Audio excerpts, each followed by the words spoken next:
call a special meeting of the Manchester School District to order. And I'd ask Committeewoman Tessier to lead us in the Pledge of Allegiance.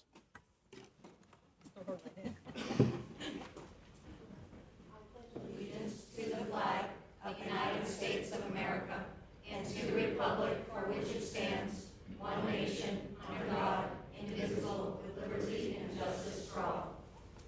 I'd like to ask us all to remain standing for a moment of silence, and if we could keep Phil Egan and his family in our thoughts and prayers.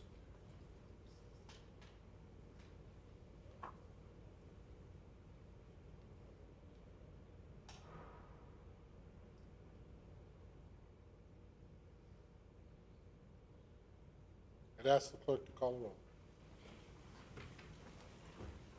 Committee Member Ambrosi? Here. Committee Member Langton? Here. Committee Member Stewart? Here. Committee Member Bradley? Here. Committee Member Rokas is absent. Committee Member Dunphy? Here. Committee Member Tessier? Committee Member Staub? Here. Committee Member Theriault? Here. Committee Member Connors? Here. Committee Member Beaudry? Present. Committee Member Avard is absent. Committee Member DeRocher? Here. Committee Member Van Houten? Here. Mayor Gatsis? Here. We have a quorum.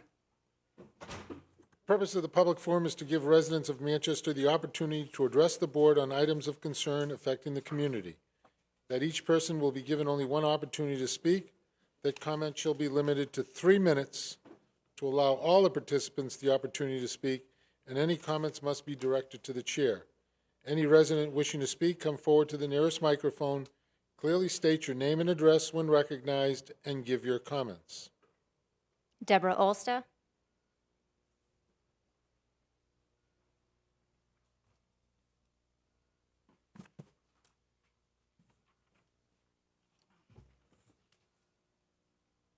Good evening, Deborah Olster, 20 Warsaw Avenue. To you, Mayor, Commissioner, through you, the Mayor, the Chair. Pertaining to Commissioner Virginia Berry and State School Board Chair Tom Raffio, both unelected.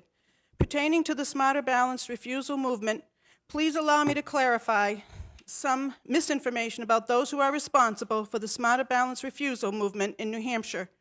We are parents, grandparents, and concerned taxpaying citizens. Thousands in this state who are fueling this movement to refuse Smarter Balanced assessment and PACE assessments. We have seen a great atrocity befall our public education system, and we, the parents, have united, unwilling to stand idly by and watch it be destroyed. We, the parents, have united to expose the truth behind this current educational deform movement plaguing our public schools. We, the parents, have united to shut down the corporate takeover of our public schools. We, the parents, have united to end this reign of destructive, high-stakes standardized testing. We, the parents, have united to take back our public education system. We, the parents, are leading the charge, and the power of the parents is not to be underestimated. Our voices are united across the state, and our collective outcry continues to swell. Our movement to save our public education system has gained so much momentum that it has gotten the attention of the presidents of both the NEA and the AFT. They have publicly pledged to no longer accept funding from the Gates Foundation, or the Walton Foundation, or the Board Foundation, all major backers of this national educational deform movement. And it seems that you too, Commissioner, are feeling the pressure. Your attempt to intimidate parents into compliance by threatening our districts with loss of funding and bullying parents through your inappropriate technical advisories is proof that the actions of parents are having an effect on Smarter Balanced tests. Parents do not take kindly to threats. I find it insulting that you believe parents have been brainwashed or coerced into this refusal movement. I find it insulting that you believe we are incapable of empowering ourselves and advocating for our children. It is quite insulting that you consistently dismiss us as being the primary stakeholders in our children's education. 30 seconds. It would behoove you to remember that we, the parents, raise New Hampshire's children. Parents are the stakeholders, not big business, and our children's welfare is paramount in our sight. And the decisions we make are fundamentally protected by the U.S. and state constitutions and U.S. Supreme Court decisions. We will protect our children from what's common. We are now united with progressives in saving our schools and preserving public education, which is locally controlled by parents and our elected school boards in our cities and towns. 3 minutes. Whether or not HB 23 survives or dies this week, parents will protect their children from what they deem as inappropriate and refuse. Thank you. Michael Porter.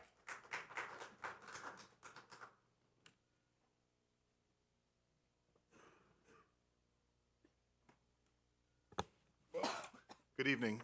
Michael Porter, 390 Seams Drive, Manchester, New Hampshire, Ward 8. I'm here tonight. I don't have any prepared remarks because I'm here as a parent, and I solely wish to speak to this board as a parent. My oldest daughter came through the school system and graduated from Memorial High School in 2008, went on to Keene State College, earned a degree in math, and is now working full-time. I have an 8-year-old currently in 2nd grade. I can tell you that the delivery of education between 2008 and 2015 seems to have changed drastically. The impetus seems to be more on testing than it is on teaching.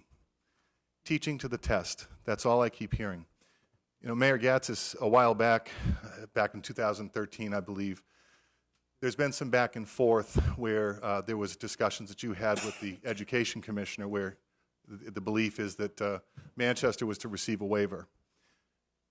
Only sometime in 2015 were we informed as parents that that waiver was not coming.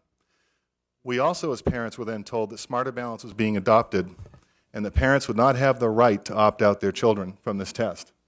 In fact, Commissioner Barry wrote 3 technical memos, one in 2014 in which she explicitly said parents cannot opt out their children.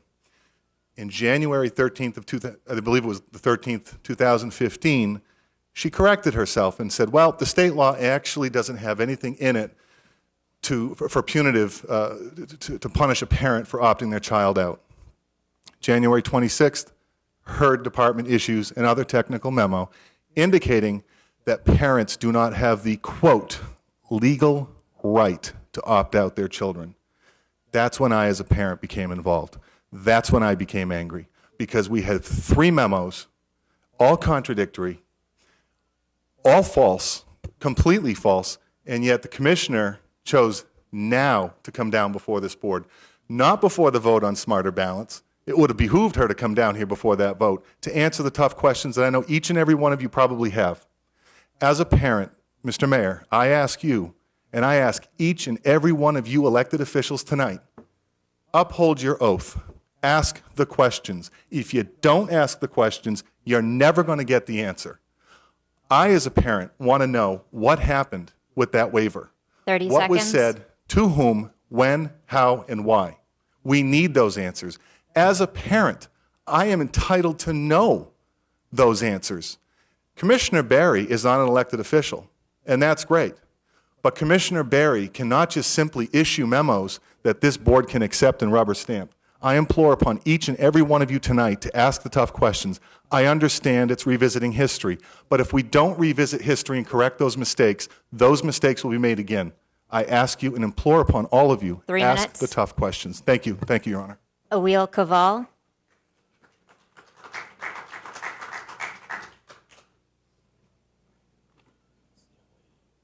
Patrice Bernard. Oh, I'm sorry.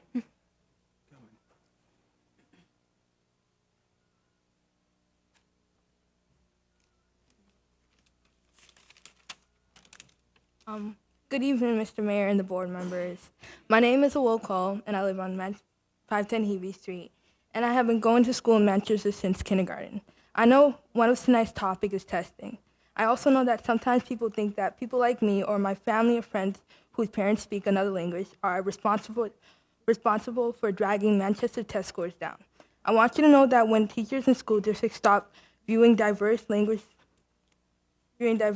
skills as a problem and embrace and value English language learners as the bilingual leaders of the future that we will succeed way beyond your expectations.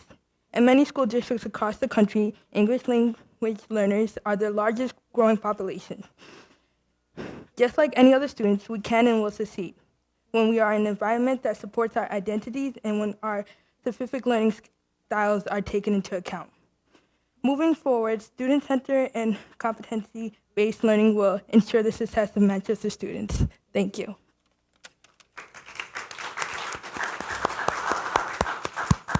Patrice Bernard.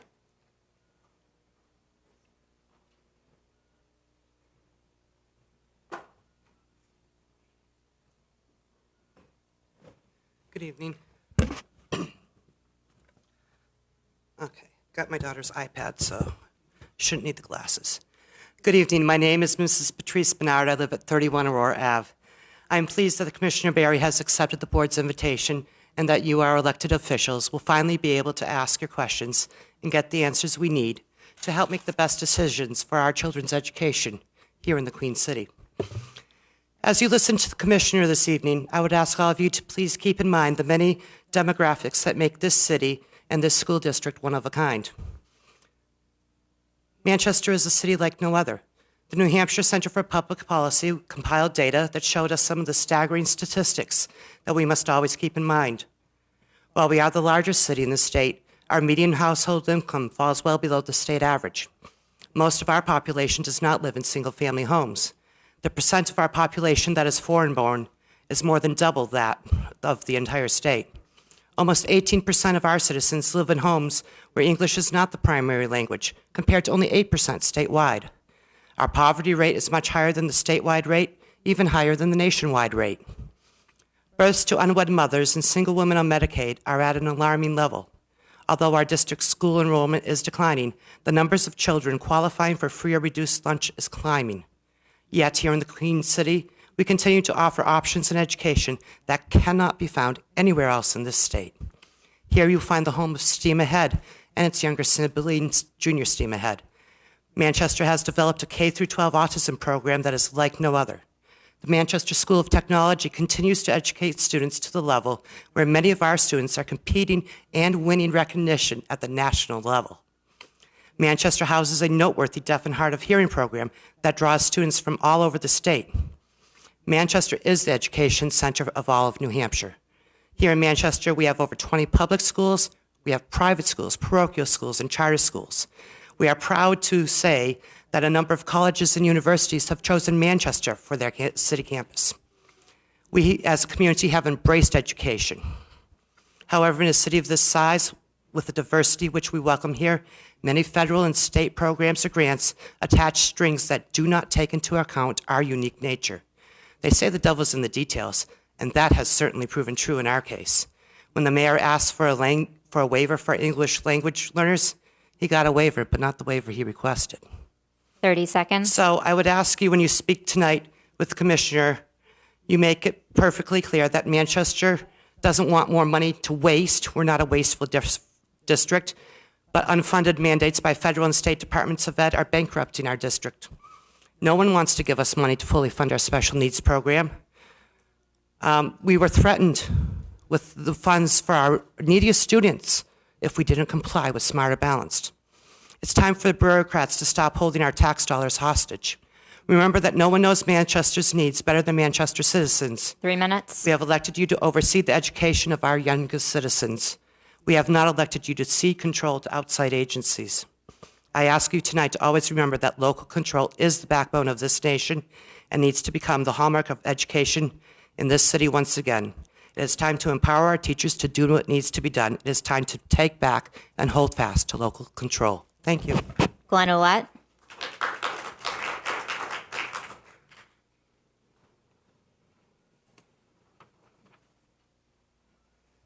Good evening, I'm Glenn Ouellette, and I live at 112 Auburn Street. You know, we have a great educational system here in Manchester. I don't care what anybody else says. We are a unique community here in Manchester. In fact, we're almost one of a kind. There is no more diverse community in New Hampshire than Manchester, New Hampshire. Yet we are not being given our fair funding from state and federal. For example, we have 35% poverty, higher than our entire nation, the highest in the state. That didn't happen overnight. Lots of that was created by government, state and federal, by pushing down our throats programs that we can do better for less money. 17 cents on a dollar doesn't buy you much education. when the city receives 96% of its refugees throughout the entire state, that is a problem. Refugees are not a problem. It's the amount that New Hampshire is making sure that we get. We get more than our fair share. That costs money to educate. It's not coming from the state or federal government, at least not in the amount that it should be. Free lunch, free and reduced school lunch. Because our poverty level is so high, some of our elementary schools have 90% plus poverty. They qualify for free or reduced lunch. Yet how come a neighboring town in Bedford, a much wealthier community than Manchester, is going to be receiving more state and federal funding on school lunches than our school district? One, we are much bigger than they are and less wealthy. It doesn't make any sense. So yes, through the chair, I'm going to address it through the chair. Commissioner Virginia Berry, you work for the people of New Hampshire. You may not be elected, but you work for the people of New Hampshire. And for bills to be presented in the state legislature, whether it be the House or the Senate. 30 seconds. And after those bills get passed, we hear word, oh, they're just wasting their time. If Bill 101 and Bill 603 is useless, then why is it that parents are not being obliged to use their constitutional rights of the U.S. and of New Hampshire to opt out? It is our school district and NASHRA that did that. And because of that, we have some 750 students and more to come. 3 minutes. Parents have decided they need to opt out. When you take a test just for money, not to educate our kids, that's not a smart or balanced test. Thank you. BJ Perry.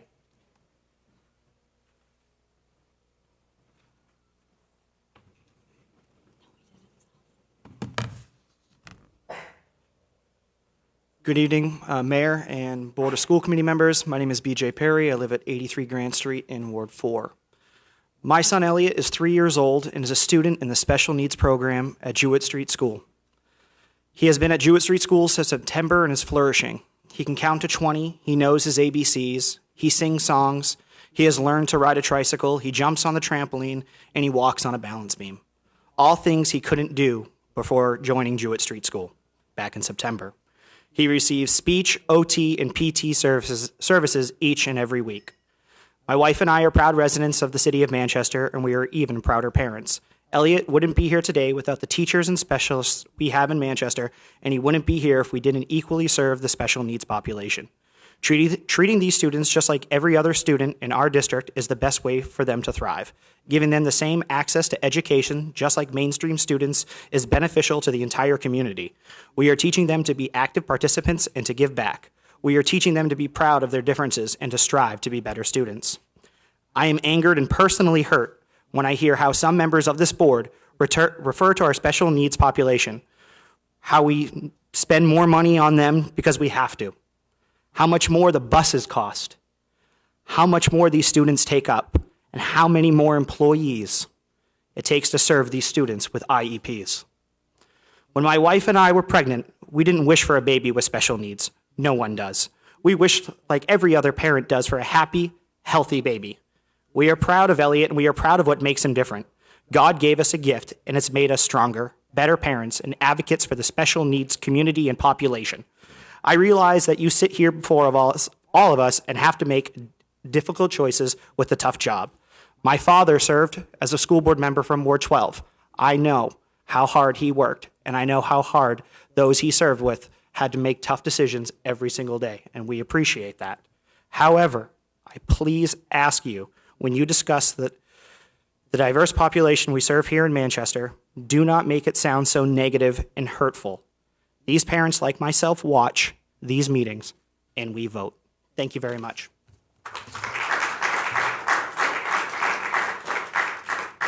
Jim O'Connell.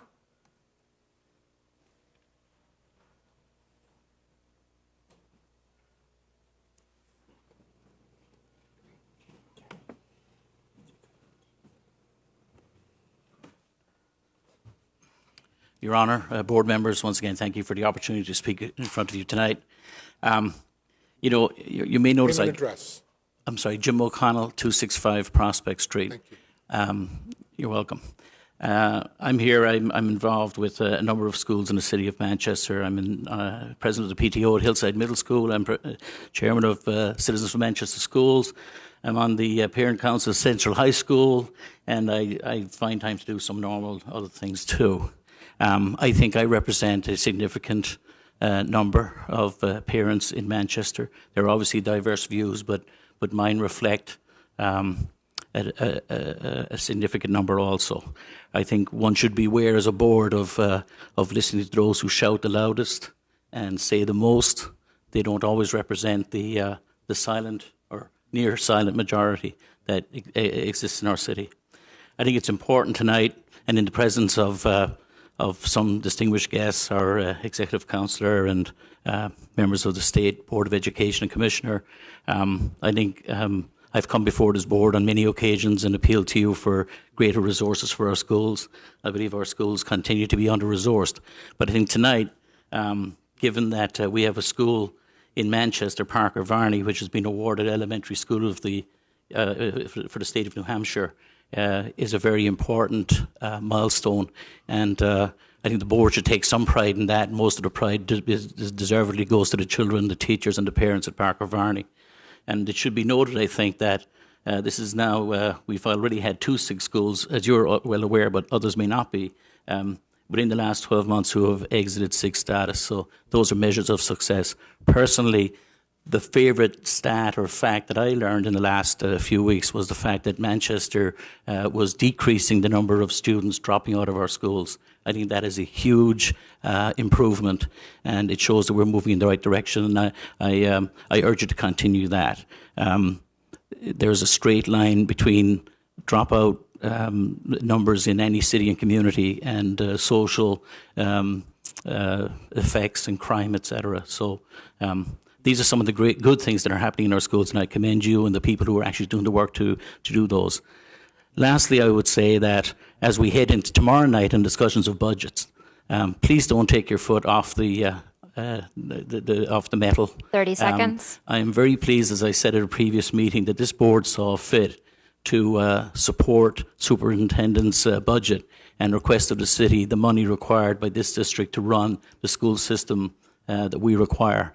I'd ask you to continue to hold that stance. And again, I thank you for all that you do. Thank you.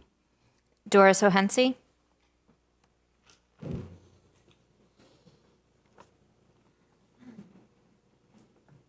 Good evening, Mayor and members of the committee. My name is Doris Hohensee. I live on Swart Terrace in Nashua. I am the chairman of the New Hampshire Families for Education. We represent families in Manchester and across the state. My concern tonight is about the Commissioner's new PACE program. The department received a 2-year waiver based on its intention to transition every school over to this PACE program. Districts are required to adopt the College and Career Ready Standards, which is another name for Common Core, to participate in the PACE. The legislature just passed Senate Bill 101 prohibiting the state from requiring districts to adopt Common Core. So why should the Commissioner make a promise to the federal government to transition all of our schools over to PACE, knowing that the state cannot require districts to adopt Common Core? The proponents claim this program is voluntary, but if you read the March 5th letter, and I'll give you a copy, from the U.S. Education Department, PACE is not voluntary. The waiver is contingent upon all our districts adopting Common Core and implementing this new PACE program. The federal government wants a single statewide system of assessments. These weekly PACE assessments are being sold as locally designed, but they're not. They're regionally designed using smarter balance protocols. They require state approval. They are not even graded locally. They're regionally graded. This is not local control. The proponents claim PACE will reduce over-testing, but only 4 end-of-the-year Smarter Balance assessments will be eliminated, and the PACE program adds weekly assessments. That's 30 times a year in all K-12 grades. That's not a reduction in testing. It increases testing. What's more, students have to test and retest when they fail to demonstrate competency. Parents in these PACE pilot districts are already complaining there's more, not less testing. Many students sit in class doing busy works while other students test and retest. PACE is a regional program. In fact, the term regional is mentioned 96 times in the new waiver. This leads me to believe that Attorney Ted Comstock of the New Hampshire School Boards Association was correct last year when he warned that the commissioner wanted to eliminate local control. Perhaps he heard about the PACE program before we did. After all, it's 2 years in the making. The state legislature did not authorize the department to regionalize public education. Parents prefer local, accountable, transparent, duly elected representatives directing their schools. I hope this committee thinks carefully before adopting this program. Parents need a voice in the education of their kids. Thank you very much. That's all we have signed up, Your Honor. Anyone else wishing to speak?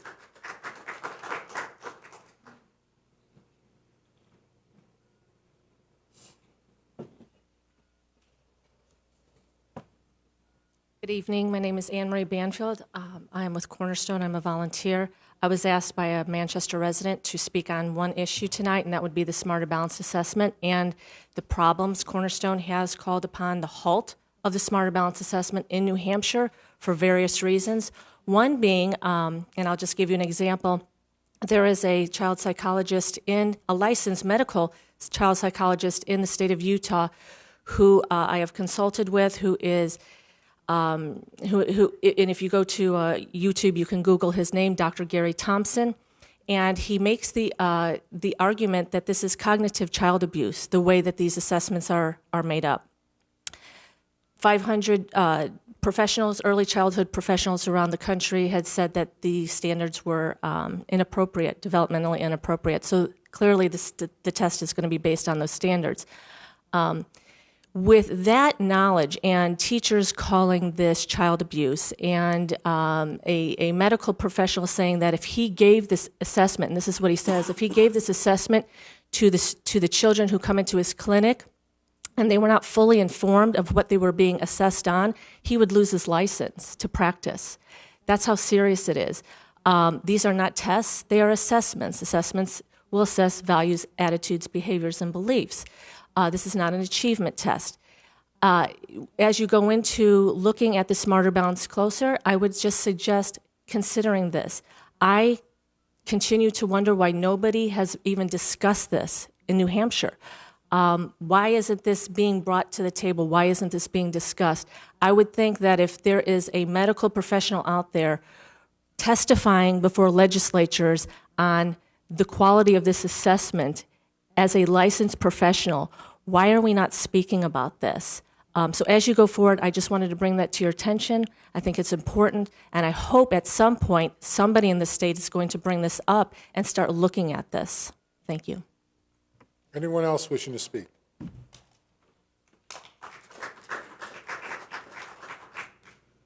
All comments will be taken under advisement and further to receive any filed written documentation presented. Commissioner Barry and Mr. Raffio, come on up. And anybody else you'd like to accompany you. Your Honor.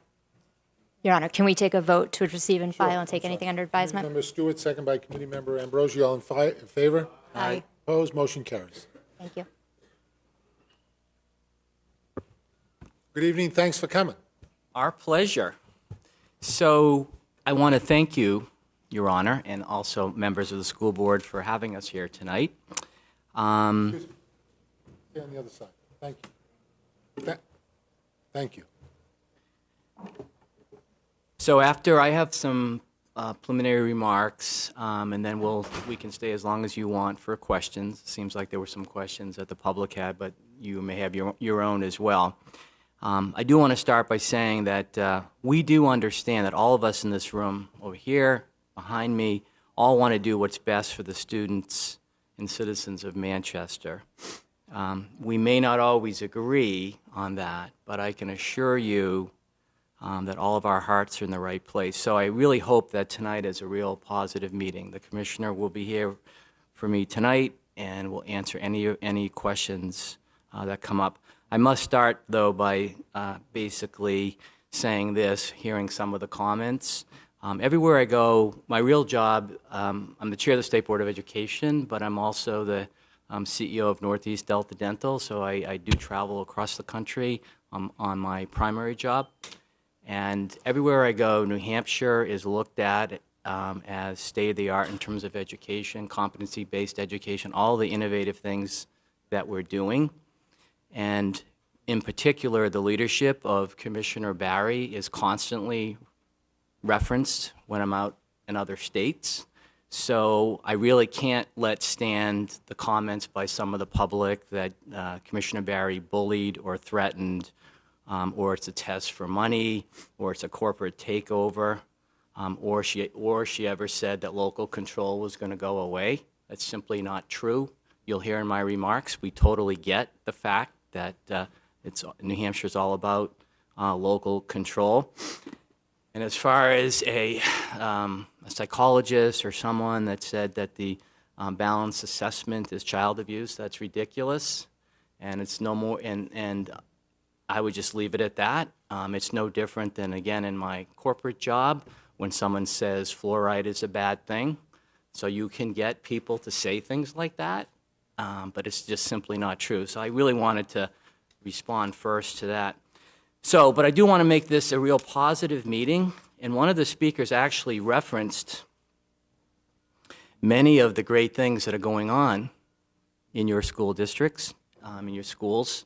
And so some of this you've heard, but I think it's very important that you understand that the Department of Education has genuinely and consistently and robustly supported Manchester over the last several years, including but not limited to intensive technical advice and financial assistance to support the Manchester School of Technology, MST, to become a full high school, including enlisting 2 revolutions in a design partnership. This included 23 waivers and 2 years of conditional approval of high school status, so we definitely want to work with you. It also included a multi-year support and dropout prevention and recovery programs, including funding extended learning coordinators. One of our overarching goals at the State Board of Education is to totally eliminate the high school dropout rate, so we certainly supported that. We've also worked with you to establish the innovation zone in Manchester that allows for greater flexibility and discretion in the use of federal spending. So I'll just read a letter from Pat Snow. Dear Commissioner Barry, thank you so much for affording our team time to share with you an update on the happenings in the Manchester Innovation Zone. The opportunity to do great work begins with the partnership and support of the Department of Education. Joey and Mary have been amazing mentors, guides, and tremendous resources for the principals, teachers, and administration. We cannot thank you enough for supporting and guiding us to countless innovative possibilities. Thank you again for all of your support. This is from the Executive Director of the Innovation Zone, directed to Commissioner Barry. Also, Commissioner Barry rescinded the minimum standards review report in the Manchester School District, subject to internal reviews that were occurring, and worked to provide significant support to the district and individual schools as a result of that report's finding. We also supported your search in finding a local qualified candidate for the school superintendent position, and you got someone really good, of course. Despite the fact there's been some level of controversy in terms of our willingness to meet, I know that there's been at least 4 meetings with the mayor, including twice with me. We've also provided technical advice in the development of the Manchester academic standards from the National Center for Assessment. You did a great deal of work coming up with your own standards. Turns out that they were about 80% aligned with the Common Core, but nevertheless, we did provide you with those resources. And of course, we help support and secure funds to the STEAM Ahead programs at West High School, and that has been talked about by another speaker. And of course, this was mentioned earlier by Jim, but the Parker Varney recognition this morning, I'll see them again at the Eddie celebration in June. The commissioner was there, and I'm very happy that that school received that recognition. So again, everywhere I go nationally, New Hampshire is applauded, and I don't want to see that eroded. Most recently, I'm a Harvard grad, don't hold that against me, but I had my Harvard reunion, 35-year reunion about a year ago, and there was an education panel which I served on, and everybody was talking about New Hampshire, Manchester, all the innovative things that we're doing. And other panels that I've been a part of totally look to New Hampshire as leading the way. So I really want to keep this going. The innovation is what we're doing in education is absolutely amazing, and it's the fun part of my job. I am a CEO of a company, but we run our company like a family. In my high school yearbook, it said I wanted to be a teacher, because basically what I do in my role as CEO is I teach employees. I was appointed to the State Board of Education by then Governor John Lynch in 2007, so I have a lot of experience in this area, and I can tell you, despite the rhetoric that you heard by the prior speakers, Commissioner Barry is top flight. So that's the fun part of my job. The part of my job that is an important part of my job, though, is I have an obligation. I agree, I'm not an elected official, but I'm appointed by the governor and the executive council, who are elected, have to vote on me. But my obligation is to adhere to the law, state and federal law. So I get a lot of my material I vet with the Attorney General's office. I know Member Dunphy, we had a communication, but prior to one of our board meeting earlier this winter, and I've been saying what I'm about to say. I've been saying for 18 months in terms of what the state and federal statutes are, what I have to do as chair of the State Board of Education to make sure that we follow state and federal law. Good example of that was 2 or 3 years ago, there was a temporary hold on approving charter schools because the state had no money. It wasn't that what you read in the papers, that the state board was against charter schools, just the contrary. Every charter school that since I've been there has in fact been approved, but there was no money in the state, and I didn't want to be personally obligated for $2 million. So everything I do is based on state law. I also, and I'll make this point later, PACE was given a negative spin. A few moments ago, I disagree with that, but I won't get into the specifics of that. But one of the great things about PACE is it does allow less testing, which I hear a lot from parents. And for the record, Manchester did have an opportunity to participate, declined because of its work with the standards. Their resources were diffused, but definitely, and I can read the email to you, definitely had the opportunity to participate in PACE. But the good news is there'll be more opportunities down the road if that's something that you want your school district to participate in. So this is the part of the job that is difficult, but I do it. So starting with, the New Hampshire State Board has set academic standards since the 90s. The standards have always been a minimum subject to adoption or enhancement by the local school district. We totally get what local control is. It's always been subject to the adoption by the local school district. But it's also true that the legislation, as required by our New Hampshire Constitution, puts statutes in place to assure that every child gets an adequate education. We at the State Board and the Department don't create the laws, but we have to abide by them. RSA 193E opens with a wonderful statement promising to provide all students with the knowledge and skills for life and an education that is consistent with the curriculum and student proficiency standards specified in state school approval rules and New Hampshire curriculum frameworks. RSA 193E goes into great detail saying that the legislature, quote unquote, requires the State Board of Education and the Department of Education to maintain curriculum frameworks called by the academic standards for each area, and the curriculum framework shall serve as a guide and reference to what New Hampshire students should know and be able to do in each area of education. But importantly, it's still up to local schools to use approaches best suited for the students and their communities. So all of the things I've heard, all the innovative things you're doing, we certainly support. RSA 186.8 tells us at the State Board that it must adopt rules that set minimum curriculum and educational standards for all grades of the public schools. The State Board and Department of Education have been rigorous in implementing these constitutional and legislative mandates. So we're following what our citizen legislature wants us to do. RSA 193C, the statewide education improvement and assessment program, is the primary New Hampshire statute that implements responsibilities, saying that the annual assessment or test is an important element in educational improvement and an effective measurement of accountability when done right. Long before the balance assessment, the union leaders were publishing the scores of all school districts. That is taxpayer accountability, and that will continue. That has nothing to do with the Common Core or the balance assessment. In addition, the federal government sends New Hampshire about $200 million per year to help students at risk with special needs. If schools agree to accept those funds, which you have, they agree to be held accountable. Since 2001, that requirement has been part of the No Child Left Behind Act. ESEA Section 1111 requires a single statewide accountability system that is the same accountability system the state uses for all public elementary schools and secondary schools or all local educational agencies.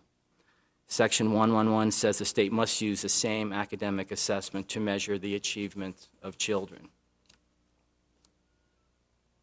There is no opting out. New Hampshire RSA 193C6 says all public schools in the designated grades shall participate in the assessment. Federal law also requires full participation, defining that as 95% of the children. So if our statutes encouraged opting out and that resulted in low participation, that could result in a loss of federal funding. So I'm not sure I would have sent a letter about opting out, but there's obviously certain medical conditions where a parent can have the child opt out, but I certainly would not have encouraged that. Beyond state and federal accountability requirements, low participation on the annual assessment would deprive parents, voters, teachers, and school boards information they need to know how well their children are progressing and how to help them do better. So let me get on to the waiver controversy or pace. There is no such thing as a waiver that would allow districts to choose their own assessments. There would be no comparability across the state and therefore no accountability for school performance. Period. End of report. However, as has been mentioned, New Hampshire has received special permission from the U.S. Department of Education to carry a pilot assessment program, and 4 districts have opted into it: Sanborn, Epping, Rochester, and Sauhegan, and I dispute the comments that were made about how it's going. In fact, it's going very well. These are the only 4 districts in the country not giving their students the annual assessments identical to those throughout the state. So Ginny and I have heard about too much testing and all that, so this is, I think, one approach. And again, and I'll read for the record because for some reason it keeps appearing in the union leader that this is at dispute, but from your leadership, quote unquote, we are currently involved in a very heavy workload of assembling academic standards for the entire district. That is what you came up with as an alternative to the Common Core. And many of the same people who are involved in that work. Our philosophy about the quality performance assessment remains positive, but we feel we need to first understand the standards that are going to be assessed prior to creating the actual assessments. So that email dated January 30th, 2014 is proof positive that Manchester declined the PACE opportunity. But you know what? The good news is there's still time to come in on it if, in fact, that's what the citizens of New Hampshire want. It may seem at times as if the State Board of Education and the Department of Education create policy. We don't. We implement the laws and policies passed by our citizen legislature. So what I just said, I've been saying consistently for about 2 years, and that's how I responded to Member Dunphy and anybody, any one of your citizens that contacts me. I politely answer every email. I politely answer every phone call, patiently, but how I answer it is exactly this, what I said, and where possible, I try to get articles in the newspaper so citizens can read this. Again, this isn't about Ginny, this isn't about me, this is about our adherence to statute. I really hope this is a positive meeting because I started my presentation with all the positive things that are going on in Manchester. I just want to see it keep it going. So I don't want to backtrack into he said, she said stuff. I want to move forward. Ginny is top notch. Everywhere I go, I'm telling you, she gets accolades.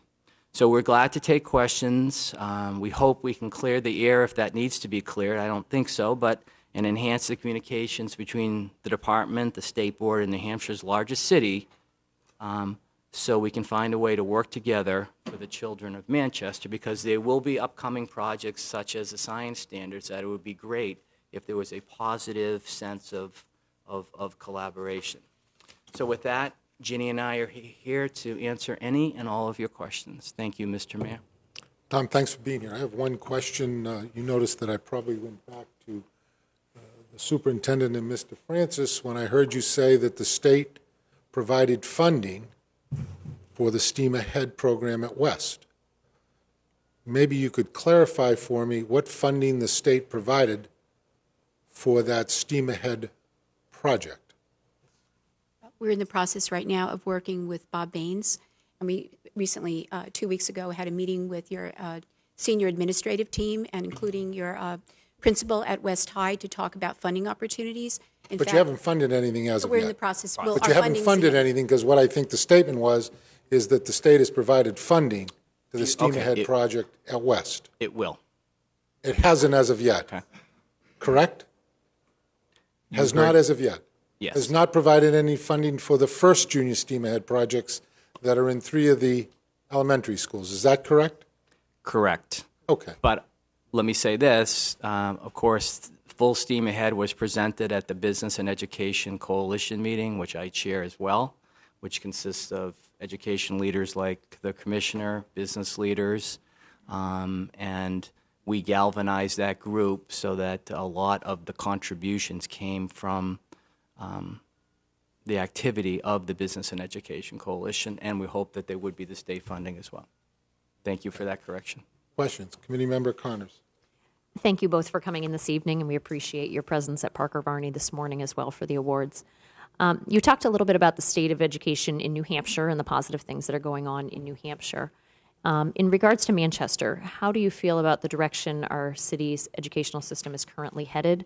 What are the positives, and what are some areas you think we should be working on at this point?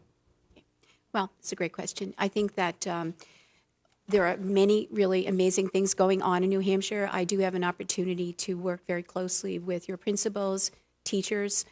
The Innovation Zone, I think, has really been a major piece of the types of changes that need to take place in the school, giving more flexibility to schools to be able to move in the direction that their culture is determined. So from one school to another, there are different cultures that exist within the school.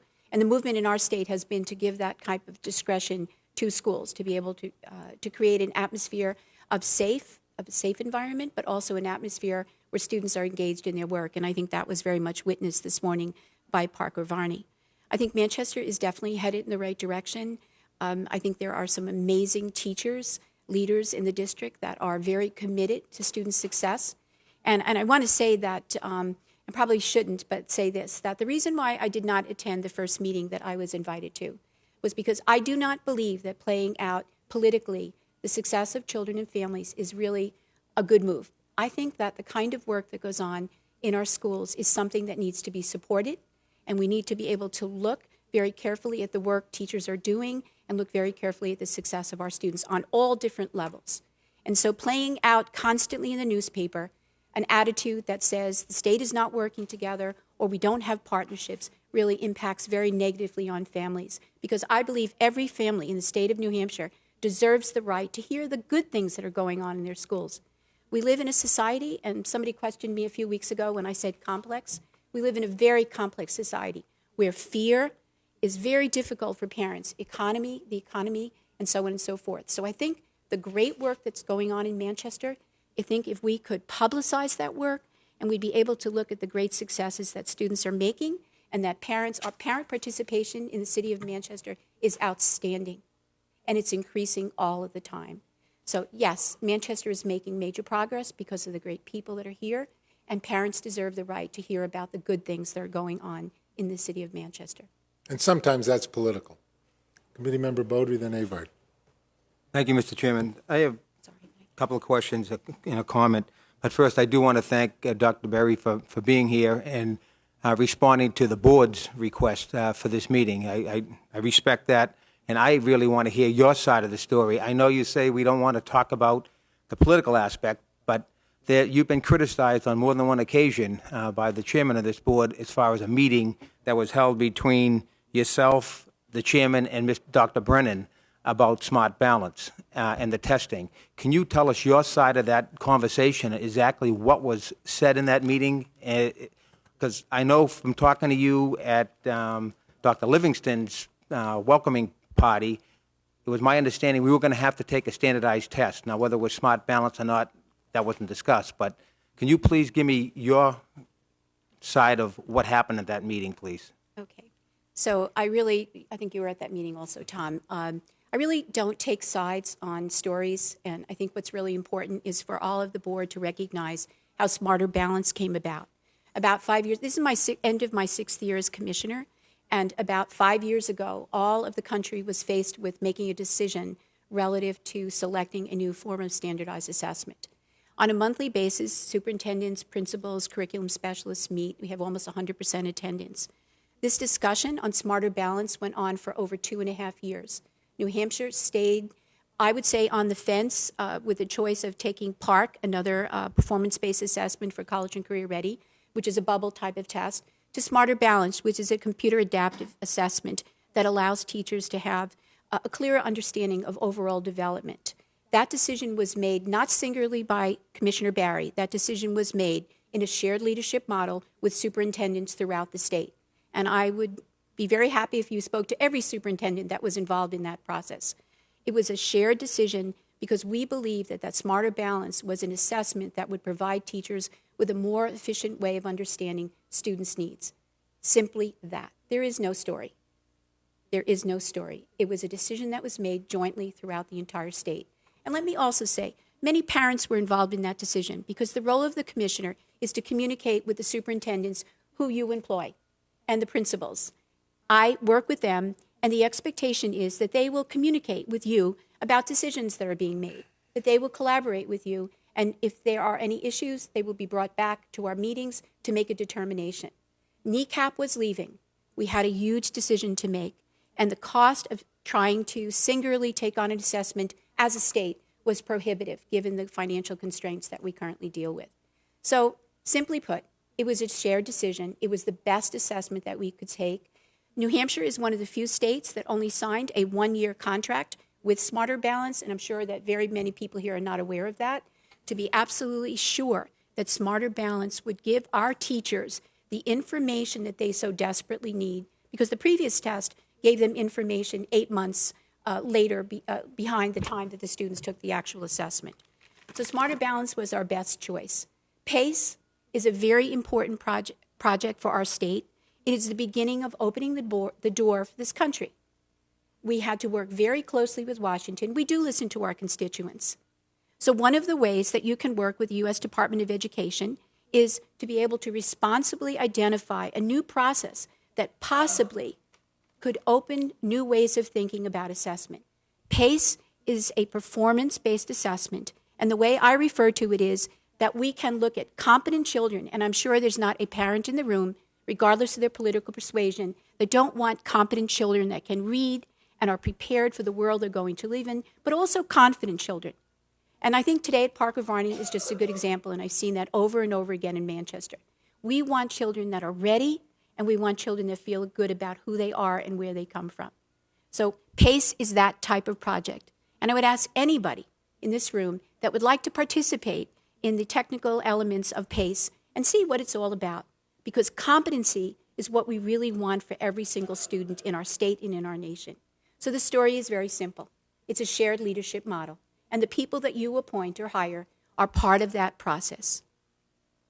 No, you segue right into my next question. As far as PACE, can you explain, and I would like to have that memo read to us, because at our last meeting, it basically was stated that our administration didn't send a letter back, and at first they said they never got anything from the Department of Education about PACE, and then when we found out there was something, they said that it got lost in a memo or whatever, and they just ignored it. Can you please tell us again, because you're getting criticized for not reaching out to the biggest district in the state about PACE, when in fact it sounds like that you had. So I'd like that memo read out. Chairman Raffio will read that for you, but I want to say and reinforce once again, our jobs aren't about criticizing school districts or if miscommunication takes place or people don't understand necessarily the terminology. They're all different ways. So it's very easy for something to fall through the cracks. So then the responsibility of our State Department of Education or any district is to say, it fell through the cracks, but it's okay. And in fact, Manchester was invited to participate in this project, and now Tom will read the letter. Okay, so I just want to echo what the commissioner said, because I will document it, because for some reason it keeps coming up in the new union leader. So we have the documentation. I'm about to read it. But there is certainly opportunities still for Manchester to come re-involve. So the New Hampshire Department of Education invited Manchester and all other New Hampshire school districts who might have missed the first workshop to a second series in 2013 and 14. Manchester filled out this application, was accepted. On July 30th through August 1st, 2013, teams from the three Manchester high schools and the Manchester School of Technology attended the first 2 days of a 5-day series of trainings on this at Plymouth State College to learn how to create the performance assessments at the heart of the PACE alternative assessment strategy. In November 2013, the Manchester teams also attended the third day in the series, but on January 30th, someone in your leadership wrote to say that the teams could no longer participate in future training sessions because the same team members were now required to develop the Manchester academic standards. So the decision you made to go your own way, and again, you can do that, but those resources were used to develop your standards, which, as it turns out, 80% of them were close to the Common Core, prevented, apparently, the continued work on this. And now I'll actually, so the specific email, which was written January 30th, 2014, I've been asked by our work teams to remain behind and not attend the work further. We currently are involved in a very heavy workload assembling academic standards for our entire district, and many of the same people involved in the work. Our philosophy about quality performance assessment remains positive, i.e. PACE, but we feel we need to first understand the standards that are going to be assessed prior to creating the actual assessments. We would like to take the work up at a later date, and I hope you can understand our reasoning. So that was January 30th of 2014. Who wrote that letter? Whose signature was on that? The Assistant Superintendent, David Ryan. The reason I'm asking is I think you're getting unfairly criticized, the DOE and Dr. Berry and yourself, because the two situations that I just brought up, the way I read, I took your answer was that you never stated in that meeting with the chairman and Dr. Brennan that we were going to be exempt from the Smart Balance test. And then it seems like that letter, which they said we never received anything, they did, and they chose to opt out, which I'm frustrated with because that was never presented to the board. And that has nothing to do with you two, but you get criticized for it. And that's why I want to bring this stuff up, because I want to get the criticisms out of the way, and the people that should be blamed for this should get the blame for it. I mean, well, I try to run my company in an atmosphere of blameless error. So there was the opportunity. I've read the documentation. You have limited resources. Those folks were developing the standards. There is still an opportunity for Manchester to get back in. But yes, that still wasn't brought to our attention. Okay, we didn't know that there's still an opportunity to get back in. You know, that should be brought to this board, and the board should make a decision. Do we want to go with PACE? And if we do, let's go with it. You know, it sounds like it may be the way to go. I know that I get inundated with phone calls since we got Smart Balance. When we had the kneecap, I didn't have a phone call at all. So I don't know what the difference is between the two tests, but I know that there's parents that are saying their child is frustrated with the Smart Balance test, where I never got a phone call on the kneecap. Can you explain, you know, what the frustration is of the child? Is it so intense now that, and the questions I'm hearing are not age appropriate? Is that another issue that you've been hearing statewide, or is it just something locally with Manchester? I'll say one overarching statement, then I'll ask Ginny to get specific. Change is hard. Human beings, even at a young age, unfortunately, are not wired for change. This is a new type of testing. So I disagree with the comments that were made that it's child abuse. I mean, that's crazy. But it's new. It's new for the teachers. It's new for the students. So I'll ask Ginny to specifically answer further. Now, as far as back to the other question, I was at that meeting. The term waiver gets used a lot in different contexts. So again, I don't want this to be a he said, she said thing. But as I said to you, what the remarks that I prepared and read to you, I've been saying that for a couple years, have always been consistently saying there was no waiver. Okay, so I was at that meeting. So that's what I said and have always stated that. Well, let me just correct you, Tom, because, Dr. Berry met with, God bless him, Tom Brennan and myself once alone. No, I have never met with you, Mayor. Paul Leather was with me, Paul or Leather, Tom Raffio. Well, yes. Paul Leather was with you. Tom Raffio wasn't with you at one of those meetings. Okay. Well, the one I was at, I didn't. Thank okay. you. Okay, and then now back to the balance. Okay, so effectively today, over 171,000 students have taken Smarter Balance. What's important about Smarter Balance is that from the very beginning, when we started field testing Smarter Balance, feedback from our teachers is that we'd have to redefine our reading proficiency level. I think everybody in this room is aware that the United States of America has been criticized for our continued failure to be able to promote the sciences, technology, mathematics, and so on and so forth. Yes, Smarter Balance is a more rigorous form of assessment, but it's also referred to as a computer adaptive assessment that allows teachers to have a clearer understanding of where a student is performing, to be able to personalize learning so that we're not teaching anymore to the middle, but we're teaching to the needs of all children. It is a change.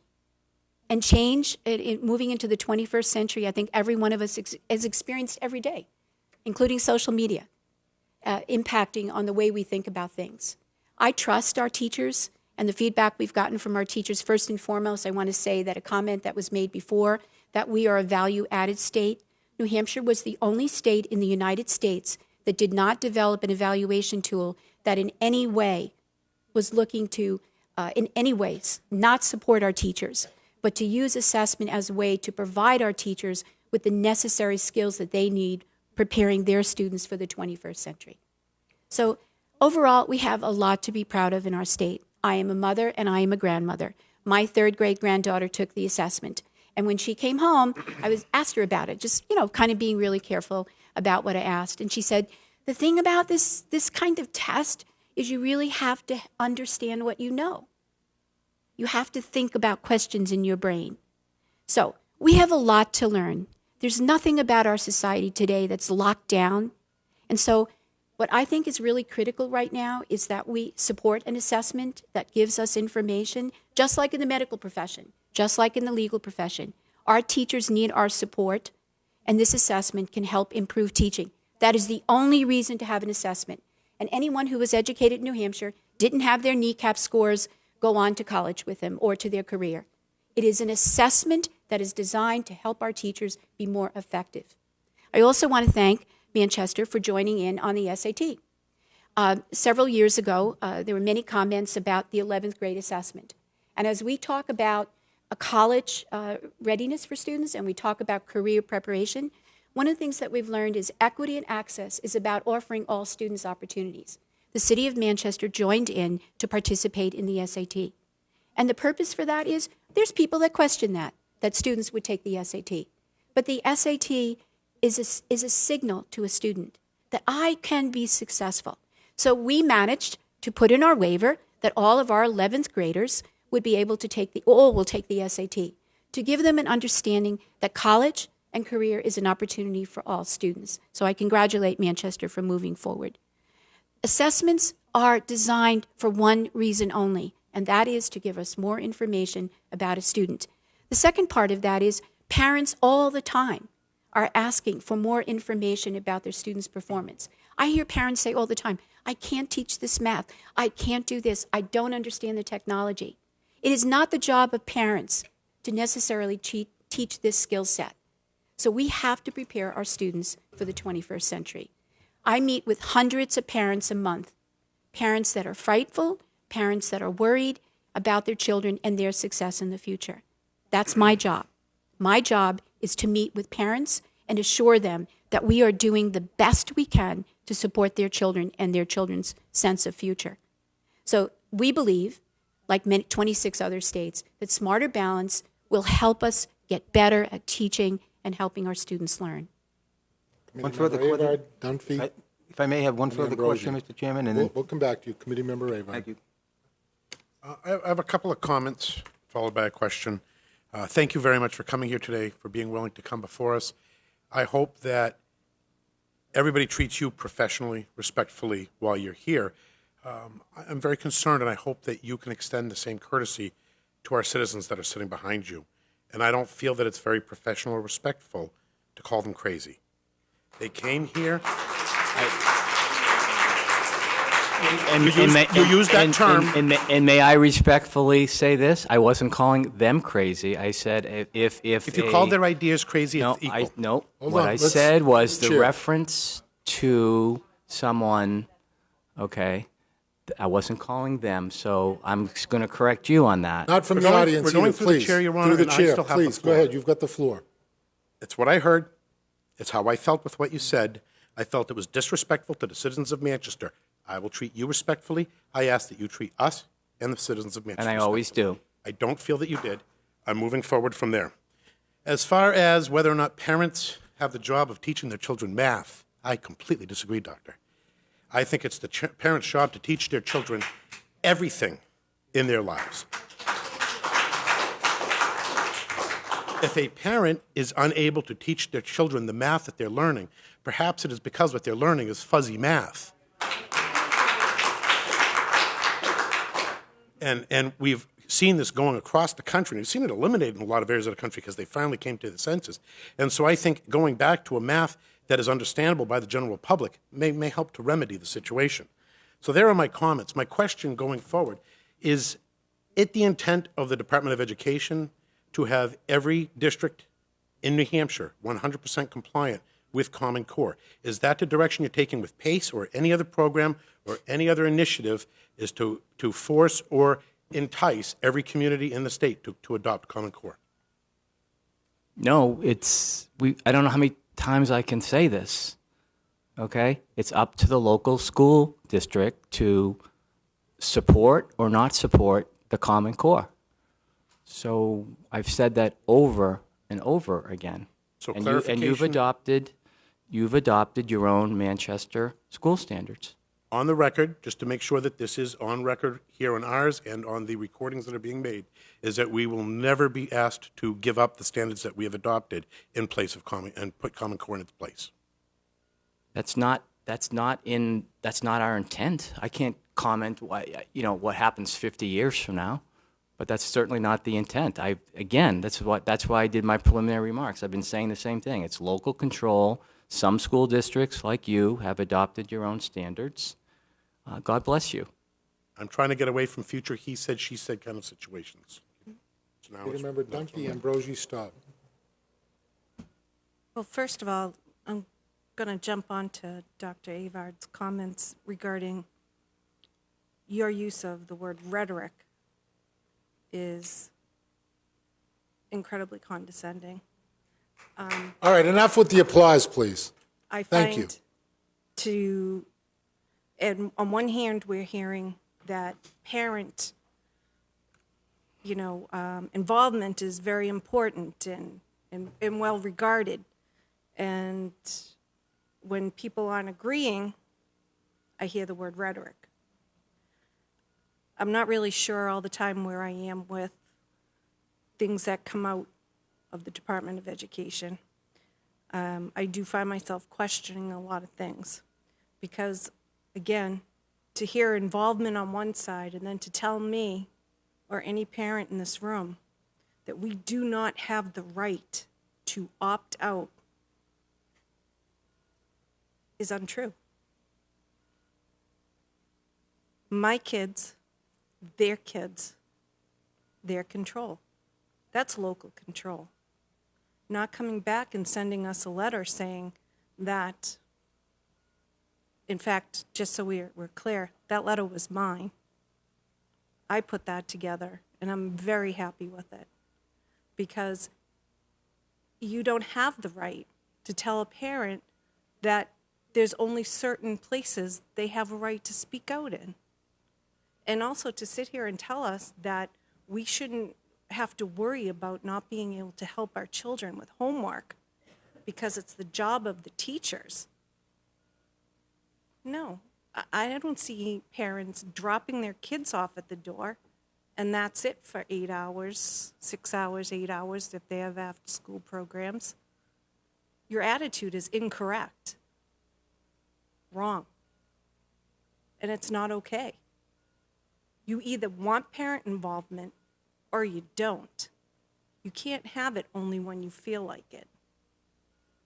And we have a lot of people in this city who feel like we're not being heard. Now you're here now, and that's very nice, and thank you. We needed you before the test was given. We had questions before. You were invited before.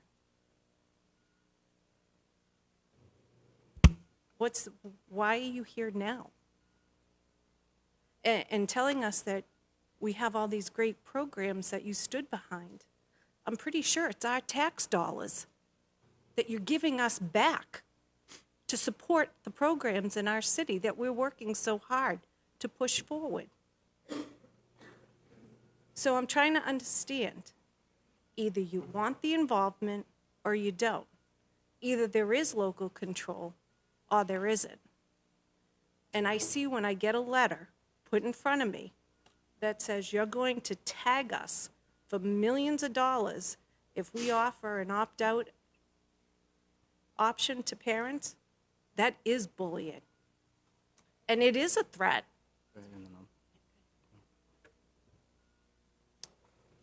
Okay, so the commissioner has met with many... Excuse me, can the commissioner answer? Well, I think we've already answered this question several hundred times. It is the state law and the federal law that you participate, and that's how we communicated with our public. It is the state law and the federal law. I take an oath to support the state law and the federal law, and we've answered this over and over and over again. And where's the oath for the parents? I think every parent, I'm a parent, I take an oath every day to provide my son with the best support that I possibly can to provide his future and support his future. And that's what public education is about. It is a public education system to support every student in their future. And everyone isn't going to agree with everything. And by the way, let me just say something. You will not meet, I'm a professional educator for 38 years, and while I was not happy to be here tonight, and that can go on the record, because I believe in parents, and I have been an active parent all my life, and I am an active grandmother in the Girl Scouts, in the school, in every community function that I can. So I beg to differ with you that I don't respect parents. There is a state law and a federal law, and I am required to respond as such. And I think you could meet any educator in the state of New Hampshire, including all of your administrators here, to know that's a fact, that I am behind every educator and every student in this state because we want the best for our children. But not everyone is going to agree. So correct. State law, federal law, and I am required to uphold those laws. But not all parents question out of what you call political views. And if you don't share those views, that doesn't necessarily I share make my it views rhetoric. every day with people, every single day.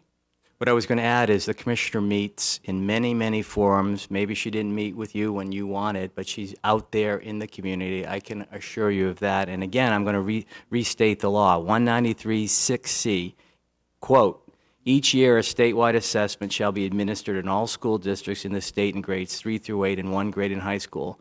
All public school students in the designated grade shall participate in the assessment unless such student is exempted. And then there are 4 or 5 exemptions, as I've referenced earlier, medical emergency, death in the family. That's the law that the commissioner and I have to uphold. Tom, can you tell me when was that revised? I'm reading from RSA 193C6. The revision down at the I don't. bottom. I don't have the revision date. Committee Member Ambrosi, then stop. Thank you very much. Thank you, both of you, for being here this evening. I'd like to turn the conversation just a little bit and do a little bit more forward-looking question, if I may. I would like to understand, as we are now talking about the PACE program, I would like to understand the PACE program a little bit better. From what I read about it, both in, I believe I read a press release that came from the DOE and in the newspaper, I understand there is a fairly large commitment that on the part of folks in the district to prepare for that. But the thing I'm not quite sure I understand is the districts that have already participated did a lot of groundwork. If we adopt the PACE program here in Manchester, what kinds of involvement will be required? Are we reinventing that wheel, or are we adopting what other districts in the state have done? And anything else you want to just comment to help us understand? Right. So as it stands right now, there are 3 tiers for the PACE project. So any district, the districts that are currently involved have been involved for several years, some of them close to 6 years in terms of competency base. The districts on their own made those kinds of decisions. So if you were to join now, you would, as a district, you would be able to get technical assistance. You would benefit from looking at the work that other school districts have done in terms of competencies at different grade levels. There is a certain level of reliability that's involved.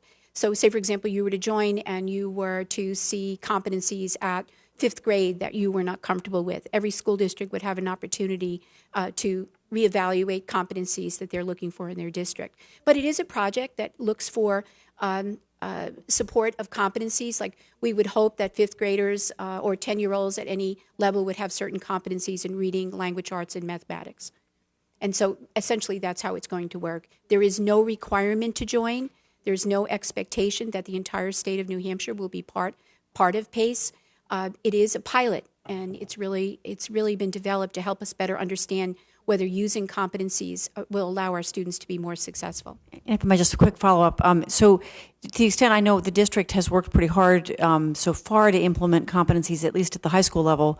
So I assume that we kind of pick up from there and kind of bring that to dovetail that with the work that's been done in other districts. But it would be the project itself would be similar, and probably, as the email had stated, involve similar folks as who were involved in the standards writing process. It's the same type of step-by-step process that would be required. Right, if that's what the district chose. I mean, you would make a decision on who would actually be involved in the technical assistance training and train the trainer model, yes.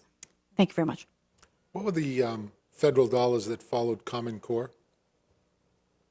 We've answered this question many, many times. There is no money in the state of New Hampshire for Common Core. This all stems from Race to the Top, that there was a national impression that in order to seek Race to the Top dollars, you had to participate in the Common Core. That has not been the case. We don't receive, and I think you can ask any of your federal monitors in Manchester, we are not required to follow the Common Core. There's been no requirement from the federal government for a state to use the Common Core state standards. There's no requirement. So the Race to the Top is not the same as Common Core? No, it is where not. we didn't sign on to participate. I remember one hot Sunday afternoon up at the Department of Education with 4 principals and Dr. Brennan sitting there trying to convince me that we should sign Race to the Top. Well, Race to the Top was very different than the Common Core state Very standards. different. It's very important. The Race to the Top was an opportunity for states to move forward on several areas like teacher evaluation and develop projects or vision statement for what that state might do. New Hampshire 3 times went forward with Race to the Top, and we did not receive those funds. We were not able to. It was discretionary dollars that a state could use to develop teacher effectiveness, educator effectiveness. That was one of the primary areas. And Tom, what was the RSA you were quoting from? 193A? 193C6. Committee Member Staub, then Beaudry. I'm sorry? Committee Member Staub, then Beaudry. Thank you, Your Honor. Thank you both very much for coming here tonight. One of the phrases that we've heard thrown around with the Smarter Balance test is high-stakes testing. So I went on the glossary of education reform to see what a high-stakes test is. And high-stakes tests are those which have significant consequences or rewards based on the scores. For example, in Massachusetts, you can't graduate from high school until you get a sufficient score on the MCAS. That would be a high-stakes test. In Florida, if you're a third grader and you didn't pass the FCAT, you wouldn't be able to go on to fourth grade. And in New York, there are significant ties between test results and teacher evaluations. Is New Hampshire planning to do any kind of assign any kinds of consequences or rewards to results from the Smarter Balance test? No, as I mentioned before, Kathy, our model was very different than anyone else used. It was based on professional development and support for teachers. And no, we are not engaged in that. In fact, we use a terminology called multiple measures, where a school district on their own makes a decision of how they want to measure their teachers' success. And it's entirely in the hands of a school district. Some districts might use, and already some districts are using Smarter Balance, like 5% of Smarter Balance, but they're using portfolio development, they're using teacher reflective practices, they have what's called multiple measures. The high stakes test tied it directly to teachers, and many different models over the nation, some to the degree in New England, where after 2 years, if a teacher, the student scores did not meet a certain level, then the teacher's license would be at risk. They would have 1 more year of probation, and then they could effectively lose their license. We stayed as far away from that as you possibly could, because we believe that our teachers need the support to be able to work with our students. May I have a follow-up? Can you explain to me how soon will our teachers and administrators have the results of the tests, and how would you envision teachers and administrators looking at the results of these tests and using them to inform and improve instruction? Right. So we anticipate that the assessments will go directly to the districts about the second week in July, if not sooner. And our hope would be, of course, that our teachers, either in teams or developmental grade levels, K through 3, would use the results of the assessment to be able to plan their programs for the coming year, both on an individual basis and in a group basis for the students in their schools. We have teachers using data to be able to inform decision-making so that they can best meet the needs of students. The thinking about a bell curve no longer exists. We don't want all students at the mid-level. We want all students to be from where they are to the highest achievement they can attain. Thank you. Committee Member Beaudry. Thank you, Mr. Chairman. I have a couple of more questions. One, I just want to follow up on going back to the Common Core and the Smart Balance testing. It was my understanding, and correct me if I'm wrong, that we didn't have to follow the Common Core. We didn't have to follow Common Core, but if we had to take the Smart Balance test, and if we didn't do well on the Smart Balance test, that we would have to change our academic standards. Is there fact to that? That the standards, the Smart Balance testing is to the Common Core standards. Am I correct on that? That's pretty much they're aligned to Common Core. So we have Manchester academic standards. Let's say we bomb out on our test scores. Will the state then come back and say you're going to have to change your standards because the test scores are showing that you're not meeting expectation? Well, again, that is an individual district decision. You've set your standards, and I believe the effort was to have the highest possible standards to make sure the rigor was in the standards that you developed. I try to use sort of what I consider to be analogy. I think everyone knows what good health is. We know that good exercise, good food is important. We know that reducing the level of stress. There's all kinds of standards that we have in life that we know to get to good health. So when you get to the assessment, it's pretty much the same. So when you think of the Smarter Balance, it's about the skills and the knowledge that a student needs at various grade levels.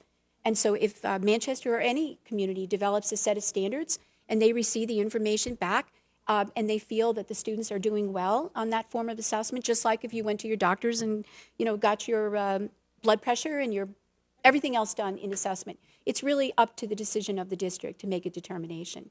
Now, I do want to say, over the next few years, when we're looking at Smarter Balance, we'll be able to ask districts to give us feedback, to be able to determine, what are you thinking? Is it giving us the information that we need? And as I mentioned before, we were the only district that signed a only state that signed a 1-year contract, because the input that we'll get from our communities will be really, really very, very important.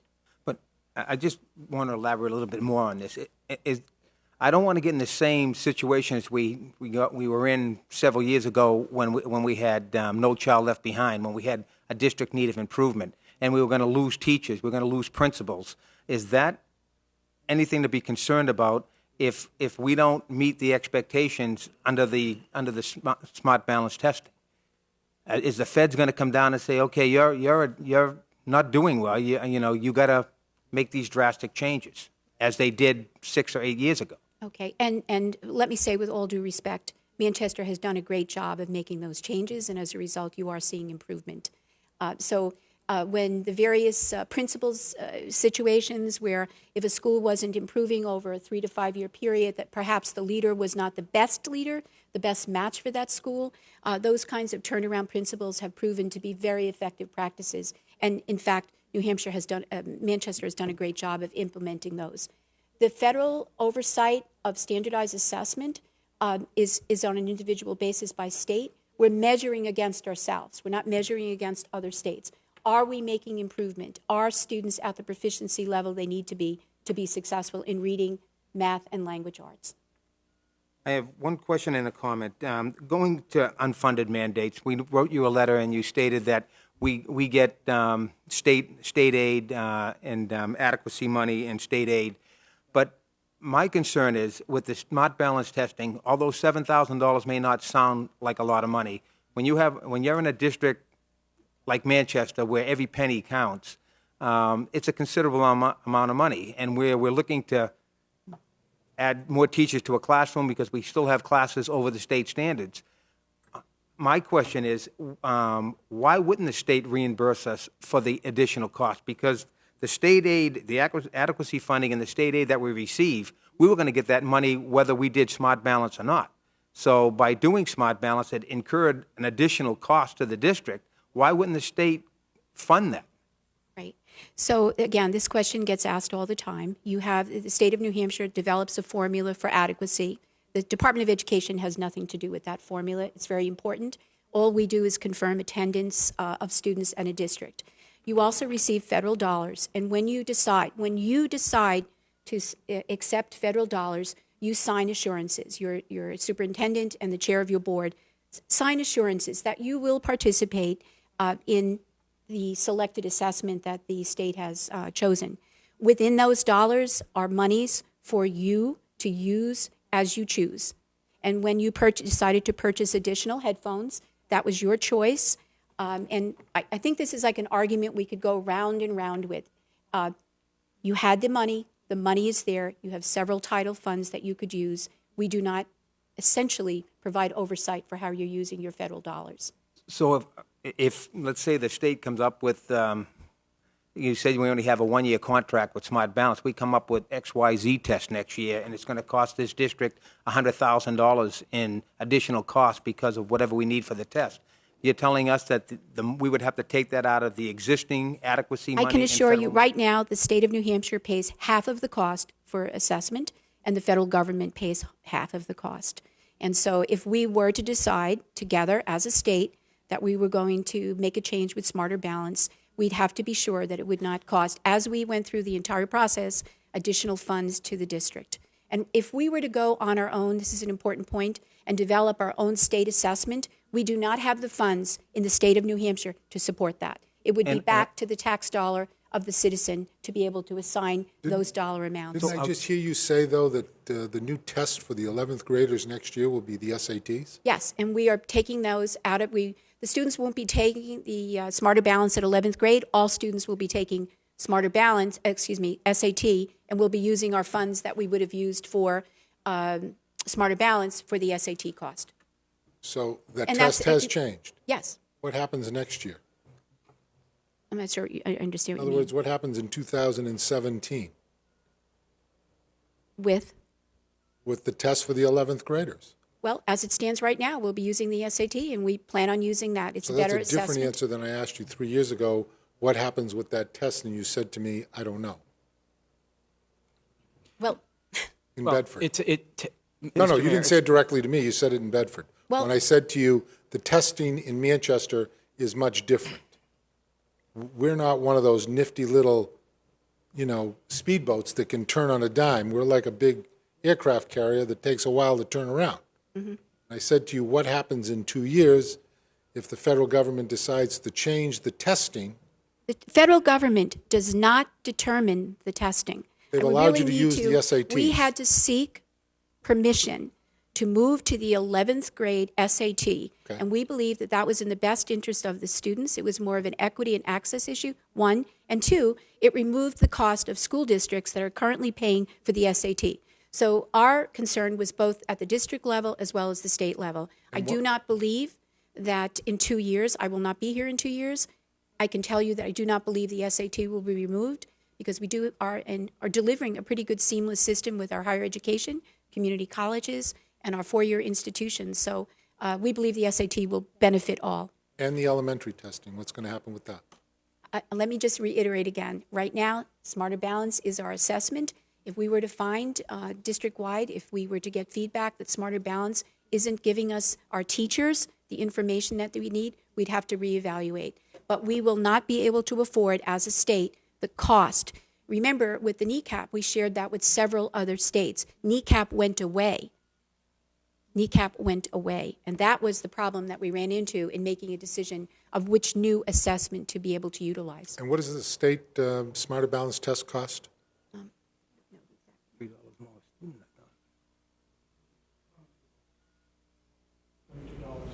$22 per student. $22 per student. Correct me if I'm wrong, the kneecaps were over 100.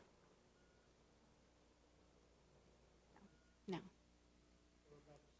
About the same. We had to stay I within thought a Smarter certain Balance terms. was $2 or $3 more than what the It's kneecaps about, were. Smarter Balance is within $3. We had to keep Right. negotiating what we'd be able to afford as a state, yes. Exactly. Committee Because I member believe, Connor, then Avard. if I didn't Hold on. finish. Yeah, I'll come back to But you. you interrupted, I'll come Mr. back Chairman. to you. I'll come back to you.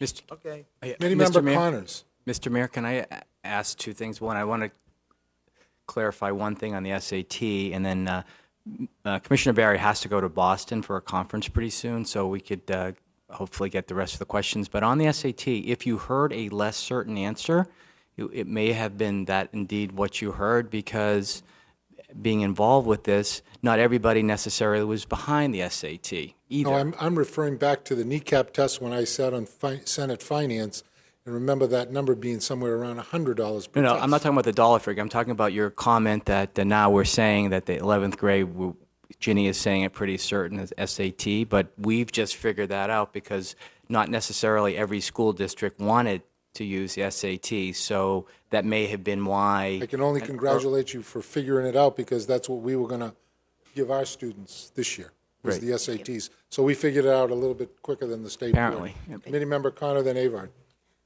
Thank you. You read us the RSA a little bit ago, and you read a section regarding opt-out and parents opting out, or how it says that they should not be able to opt out. This year, Manchester had a large number of parents opt out from having their students take the Smarter Balance assessment. How do you think that's going to affect Manchester's results, if at all?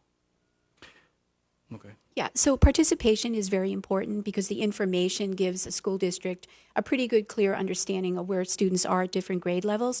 And right now, since the country hasn't really been faced with this kind of opting out situation, I can say honestly, we don't know. And when we get the results back and we really look overall at how many students did not participate, we do believe it's much lower than people have reported in the newspapers based on district reports. So once we know whether or not the participation rate was reduced significantly in a school district, then we'll have an answer. So you'll have less accountability, and again, the federal requirement, it defines it as 95% of the children. Committee member Avard, then Terrio. Well, on the same line of thought, we had approximately 9% opt out this year. So we're going to be at 95%. Is there any penalty that you are looking to assess against Manchester, or that you know that will be coming from the federal government for the 9%, or will there be any in the future if this number grows, which I expect we're going to see that number get much higher than 9%? What happens when we have 15, 20, 30% of our families say, we are not willing to let our children take this test? What does the state or the federal government do to Manchester, and what does that do? I don't think we can answer that. I'm sorry. We have to work with Washington. It's a sort of phenomenon that the country is experiencing, and until we get advice relative to from the federal government what impact it would have on federal dollars and whether or not how our state will perceive that lack of participation since it currently is in law. So I can't answer that. Committee Member Terrio. Thank you, Your Honor. And thank you, Commissioner Barry and Chairman Raffio for coming tonight. Just a comment and a question. First thing, we're calling it opt-out. My understanding, though, this board realized that you can't opt out and that we actually called it a parent refusal. We looked at a New Hampshire RSA that said parents can refuse certain things. We also looked at United States Supreme Court cases that says parents control the education of their children. So we agree with you that, at least the consensus of this board was in agreement with you that you can't opt out, but a parent could refuse. Just semantics on that. But the other thing is, I want to get education funding. Talked about adequate education earlier, and as you probably are well aware, New Hampshire is a rich state, but Manchester has twice the poverty rate of the rest of the state. That causes us to our tax base to struggle. I believe we spend approximately, don't quote me on this, $2,500 less than the state average. Now, what does the state or the Department of Education have any plans in the near future to help us, Manchester, approach parity with the state on education funding? Thank you. Right. So that is a question for policymakers. As I mentioned before, the New Hampshire Department of Education does not create the formula. All we do is provide the Department of Revenue Administration with the actual attendance of students in the resident district. That is a policymaker's decision. Thank you. Committee Member Beaudry. Thank you, Mr. Chairman. I just want to go back on the adequacy funding and the unfunded mandate. I don't know if you contradict yourself, Dr. Berry, but you said that when we look at the testing, the smart balance, the federal government and the state looked at what it would cost and then implemented it. No, that's not what I said. What did you say? What I said was, well, first of all, frame the question again, because I didn't say that the federal government was involved in our assessment. What we chose, they were not involved. This was a statewide educator decision process. Second of all, we had to be very conscious of the cost of the assessment. 50% is paid by the federal government once we decide which assessment we're using, and 50% is paid by the state. Correct. And I thought you said that you worked with the federal government on that 50-50. No, that is a formula. Okay. That's a so flat if formula. that's the case, then Dr. Berry, why wouldn't we get reimbursed? If you looked at that and you knew that it was going to cost districts, and I'm assuming Manchester can't be alone. There's got to be other districts out there that didn't have the computers. We were fortunate that we had a $2.8 million or $3.2 million bond that we bought computers with and our infrastructure. If we didn't have that, we weren't able to take that computerized test because we wouldn't have had, first of all, we wouldn't have had the bandwidth to do it, and we wouldn't have had the computers. So if we didn't spend that kind of money, how would a district our size do this? Well, congratulations to New Hampshire to Manchester that you found the funds. Technology is really essential for these students moving into the 21st century, and you deserve a pat on the back for working so hard to be able to provide the proper tools that students need to be successful.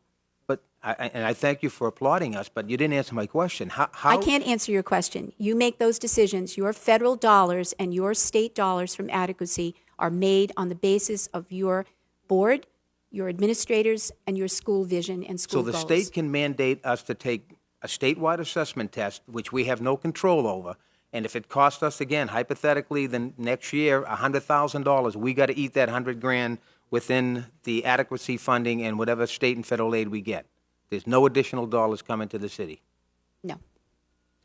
And my last comment would be... just make one overarching comment, and that is, I think in terms of 21st century learning, I'm assuming schools should be outfitted with computers. So again, I would congratulate that. And also, for the record, there was a paper opt-out this year. So if there was, in fact, some school district that had no computers, there was a paper version of the assessment. Right, we knew that. Thank you.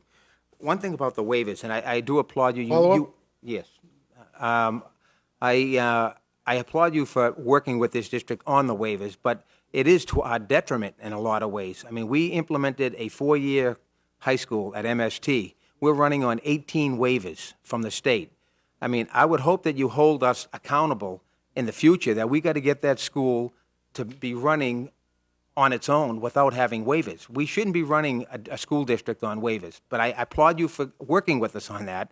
But it doesn't help us in a lot of ways because we implement programs and then we decide not to fund them. And I mean, that is a jewel, I believe, in this city, is MST. And when that school gets up with the 4 years operating, I mean, I get nothing but praise over there from the students, the faculty, parents. It's a great school, and I want to continue moving that school forward, but not on waivers. So I'm hoping that you hold our feet to the fire when it comes to building additions and the necessities that we need in that building to have a 4-year high school. Thank you. Just for clarification, Dr. Barry, that $2.8 million for computers was presented by the mayor. I know we don't like talking political, but it was presented by the mayor. That's wonderful. I applaud Manchester for doing it. It's great. And I would, Member Roger, I would since there were 23 waivers, they all go before the state board. I would also applaud you if it was so that it could be a school without needing those waivers. So we agree. Yeah, thank you. I think we all understood when we took that first step that it wasn't going to happen without waivers. And I think that moving forward, we will continue. We will have a graduating class out of there next year. And certainly this district moved it forward. It was talked about for an awful lot of years, but it happened. So I would look and say that the Manchester School of Technology probably can operate for a few more years with waivers. Can't be working out of portables. Okay. Anybody else? Anyone? No? Thank you. Well, thank very you. much. Onward and upward, and hope to see you again somewhere very in the much. community or here. Thank you, Mr. Mayor. Okay. A motion is in order to go into non-public session under the provisions of RSA 91A 3, 2, A, and C for the dismissal, promotion, or compensation of